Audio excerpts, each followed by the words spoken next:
Hello everyone, my name is Prince and welcome to the channel government ज्ञान।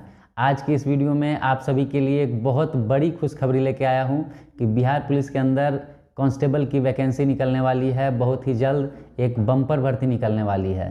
तो आज इस वीडियो में मैं आपको वैकेंसी के बारे में बताऊंगा। साथ ही साथ हम लोग जानेंगे कि कौन कौन इस फॉर्म को भर सकते हैं, क्या एज लिमिट्स रहती है, कब से एज लिमिट मान्य होता है, क्या सिलेक्शन प्रोसेस होता है, कितना नंबर लाएंगे ताकि सिलेक्शन हो सके।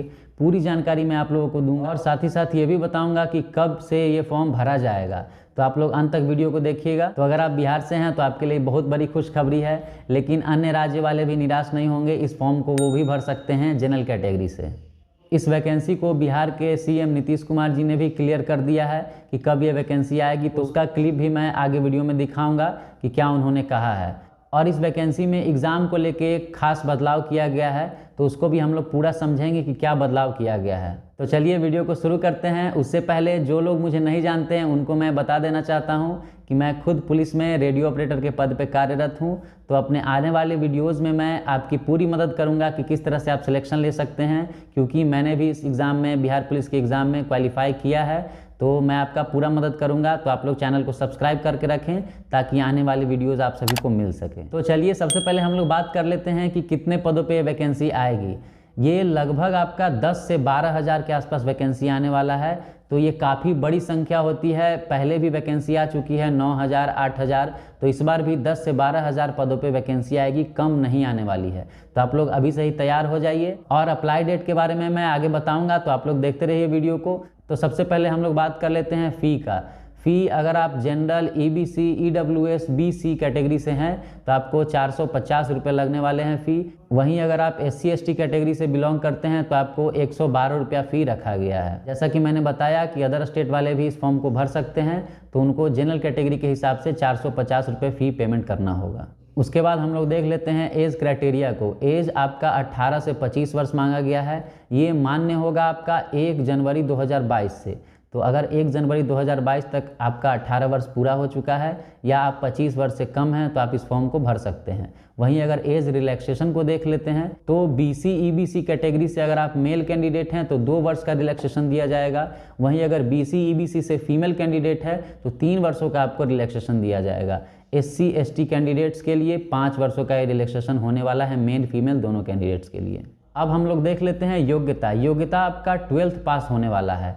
मतलब आप अगर किसी भी स्ट्रीम से इंटरमीडिएट पास किए हैं, चाहे वो आर्ट्स हो, साइंस हो, कॉमर्स हो, तब आप इस फॉर्म को भर सकते हैं। अब यहीं पे बात आ जाता है बदलाव का। मैंने बताया कि कुछ बदलाव किया गया है। तो बदलाव ये किया गया है एग्ज़ाम पैटर्न को लेके। पिछले साल जिन्होंने भी एग्ज़ाम दिया होगा बिहार पुलिस का, उनको पता होगा कि किस तरह से क्वेश्चन पूछा गया था, कितना हार्ड क्वेश्चन पूछा गया था। उसका कारण था कि जो क्वेश्चन सेट करने वाले थे 12th बेसिस पे क्वेश्चन सेट कर दिए थे। BPSC में भी वैसा क्वेश्चन नहीं पूछा जाता है, ऐसा ऐसा क्वेश्चन पूछा गया था। तो इस कारण से काफ़ी बवाल हुआ है। तो उसको ध्यान में रखते हुए आपका 10th लेवल का ये जो एग्ज़ाम में पैटर्न होने वाला है, बिल्कुल 10th लेवल का कर दिया गया है। आप लोग बिहार पुलिस फायरमैन में जो अभी एग्ज़ाम हुआ है उसको देख के ये अनुमान लगा सकते हैं कि 10th लेवल का आपका क्वेश्चन का लेवल रहने वाला है। क्योंकि फायरमैन और जो कांस्टेबल की भर्ती होने वाली है सब CSBC ही कंडक्ट कराता है। तो उसी हिसाब से हम ये मान सकते हैं कि आने वाला बिहार पुलिस का कांस्टेबल का जो भर्ती होगा उसका भी क्वेश्चन का लेवल इसी तरह का होने वाला है। तो आप लोग इस बार तैयार हो जाइए। तो चलिए हम लोग देख लेते हैं कि सिलेबस क्या है। सिलेबस में आपका 100 क्वेश्चन पूछा जाएगा। 1-1 मार्क का हर एक क्वेश्चन रहेगा। उस हिसाब से 100 अंकों का ये टोटल प्रश्न होने वाला है। एक पेपर का एग्ज़ाम होगा, ऑफलाइन होगा, जिसमें कोई भी निगेटिव मार्किंग नहीं होने वाली है। तो आइए पहले देख लेते हैं कि क्या नीतीश कुमार जी ने बताया है कि कब ये वैकेंसी आने वाली है। उसके बाद हम वीडियो को कंटिन्यू करेंगे। तो आप लोग खुद अच्छी तरह से सुन लीजिए इसे। पुलिस बल की संख्या को बढ़ाने के लिए जो हम लोगों ने उस समय संख्या निर्धारित किया था 1,42,000। अब लेकिन 1,42,000 के लिए भी सब चीज़ आपका कॉन्सेप्ट बन गया, जो उसको लोगों को सेलेक्ट करेंगे। यहाँ पर भी बैठे हुए हैं जिनको जिम्मेवारी। लेकिन आप जान लीजिए कि जितना तेज़ी से होना चाहिए सिलेक्शन, अपॉइंटमेंट, उतना तेज़ी से नहीं कर रहे। अभी तक 1 लाख के आसपास ये हमको बड़ा तकलीफ होता है। जितना पहले से सैंक्शनड है, आप समझ लीजिए कि 1 लाख की जनसंख्या पर 115 पुलिस बल किए थे। और अभी हमने हाल में, तो हम तो देखते रहते हैं, तो कई राज्यों का हमने देखा, बड़े बड़े राज्यों का, कि 1 लाख की जनसंख्या पर कहीं 190 तक 195 तक रखे हुए पुलिस बल।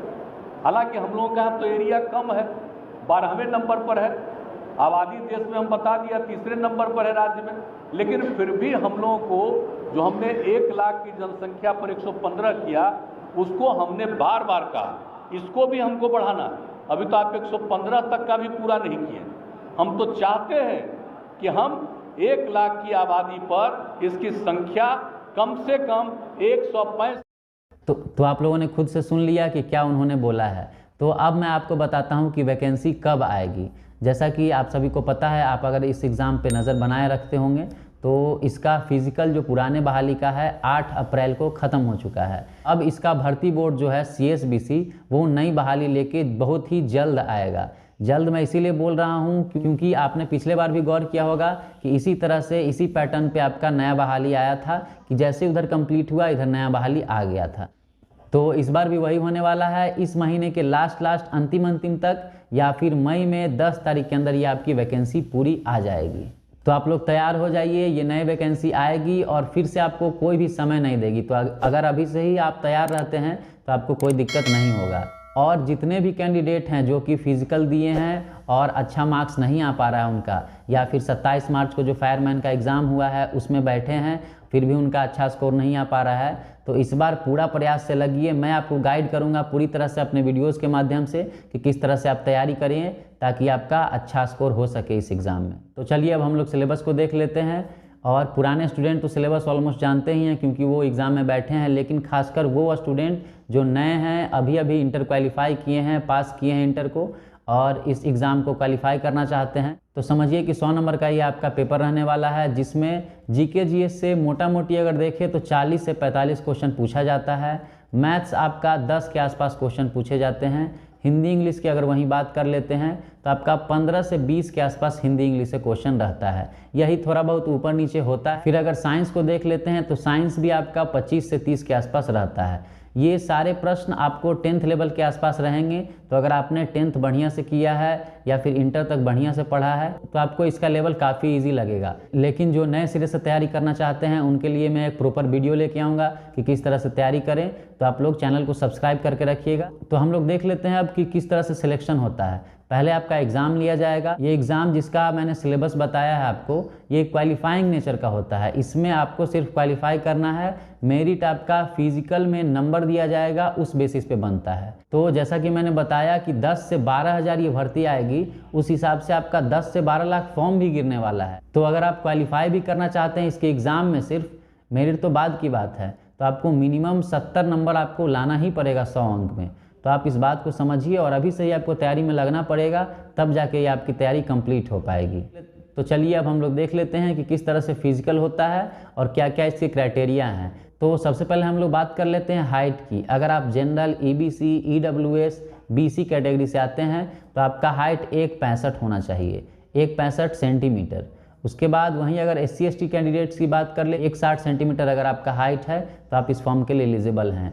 महिला की बात कर लेते हैं, चाहे वो किसी कैटेगरी से हो, सभी कैटेगरी का सेम है, 1.55 सेंटीमीटर आपका होना चाहिए। 155 सेंटीमीटर अगर आपका हाइट है तो आप इस फॉर्म को भरने के लिए एलिजिबल हैं। लेकिन अगर वहीं हम सीने की बात कर लेते हैं जनरल OBC कैंडिडेट्स के लिए, तो 81 सेंटीमीटर आपका नॉर्मल होना चाहिए, 86 सेंटीमीटर आपका एक्सपेंडेशन के साथ होना चाहिए। उसके बाद SC ST कैंडिडेट्स के लिए 79 सेंटीमीटर आपका नॉर्मल होना चाहिए, फूलने के बाद आपका 5 सेंटीमीटर फूलने के बाद 84 होना चाहिए।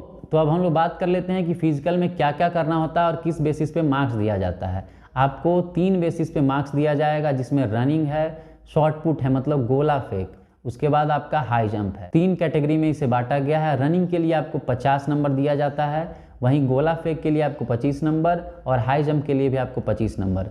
रनिंग अगर आप मेल कैंडिडेट हैं तो 1600 मीटर मतलब 1.6 किलोमीटर आपको मिनिमम 6 मिनट में कंप्लीट करना होगा। ये मैं जितना भी बताने जा रहा हूँ सब मैं मिनिमम बताऊंगा, क्योंकि इसमें किस तरह से स्कोर दिया जाता है वो मैं आपको बाद में बताऊंगा। अभी फिलहाल बस ये समझिए कि भर्ती आने वाली है और आपको इसके लिए तैयार रहना है। तो अब फीमेल कैंडिडेट्स की रनिंग की बात कर लेते हैं, तो इनको 1000 मीटर 5 मिनट में मिनिमम कंप्लीट करना है। उसके बाद वहीं अगर शॉर्ट पुट की बात कर लेते हैं, गोला फेंक की बात कर लेते हैं, तो आपको मेल कैंडिडेट अगर आप हैं तो 16 पाउंड का गोला 16 फीट मिनिमम फेंकना होगा।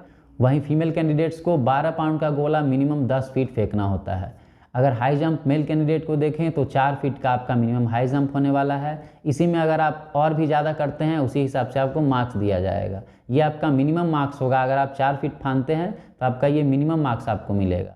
और महिलाओं को आपको 3 फीट का हाई जंप रखा गया है। फिजिकल के बारे में मैं और भी डिटेल में बताऊंगा कि किस तरह से किया जाता है, किस में कितना मार्क्स मिलता है। तो आप लोग परेशान मत होइए, इसकी पूरी डिटेल में लाऊंगा क्योंकि मेरिट इसी से बनता है, तो इसको इग्नोर नहीं किया जा सकता है। तो अगर आप चाहते हैं कि इस बार आपको वर्दी मिले हर हाल में, तो आपको अभी से ही लगना होगा। वैकेंसी का इंतजार मत कीजिए, वैकेंसी आज न कल आने ही वाली है। तो आप लोग पूरी मेहनत से इसमें लग जाइए। कई लोग ऐसे हैं जो कहीं ना कहीं किसी न किसी वजह से छट जा रहे हैं, चाहे वो फिजिकल में हो, चाहे वो मेडिकल में हो, चाहे रिटेन में हो। तो आप अपने गलतियों से सीखते हुए उससे आगे बढ़िए, मूव ऑन कीजिए और अपने नई तैयारी में लगिए। एक बात मैं और ऐड करना चाहूँगा कि जो भी इस बार के पुरानी बहाली में फिजिकल तक पहुँचे हैं, फिजिकल दिया है उन्होंने और मेरिट का इंतज़ार कर रहे हैं, तो वो अपना मार्क्स बताइए जाके।